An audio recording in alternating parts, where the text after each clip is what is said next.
ఈరోజు అక్బరుద్దీన్ గారు ఒక స్టేట్మెంట్ ఇచ్చారు. ఏంటంటే యోగిలాగానే రేవంత్ రెడ్డి ఉన్నాడు, ఆయన అదే పని చేస్తున్నాడు అని చెప్పి రేవంత్ రెడ్డి కూడా ముస్లిం అగెన్స్ట్ అని చెప్పి చెప్తా ఉన్నారు.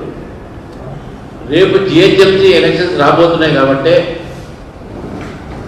కాంగ్రెస్ ముస్లిం ఇస్ కాంగ్రెస్ అన్నటువంటి రేవంత్ రెడ్డి గారు ఈరోజు హైదరాబాద్ ప్రజలు ఈ కాంగ్రెస్ పార్టీ ముస్లింల పార్టీ అని చెప్పేసి ఇది మజ్లిస్ పార్టీకి సపోర్ట్ చేస్తుందని చెప్పి భయంతో రేవంత్ గారు అక్బరుద్దీన్తో మాట్లాడి ఈ రకమైనటువంటి స్టేట్మెంట్ ఇచ్చారు.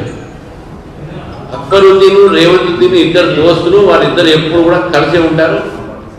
వాళ్ళంతా బయట నాటకం కోసం ఈరోజు అక్బరుద్దీన్ గారు రేవంత్ మీద మాట్లాడారు. అంతేగాని అదేదో మాట్లాడినా ఆయన కాంగ్రెస్ వ్యతిరేకంగా మాట్లాడాడు, ఇప్పుడు సీఎంకి వ్యతిరేకంగా మాట్లాడేది ఏం లేదు. పక్కా వాళ్ళిద్దరి మధ్యన అండర్స్టాండింగ్తో హైదరాబాద్ ప్రజలు కాంగ్రెస్ పార్టీ మజ్లిస్కు వారికి కొమ్ముగారుస్తూ ఉంది. మజ్లిస్లో ఆల్మోస్ట్ లీనమైనట్టు వాళ్ళు పనిచేస్తూ ఉన్నారు. కాబట్టి రేవంత్ గారు అక్బరుద్దీన్ మాట్లాడి అరే బాబు మనం ఎక్కువ కలిసి ఉంటే రేపు జిహెచ్ఎంసీలో నష్టం జరుగుతుంది అనే మాటతో ఈరోజు అక్బరుద్దీన్ గారు ఈ స్టేట్మెంట్ రేవంత్ గారిని ఇచ్చారు.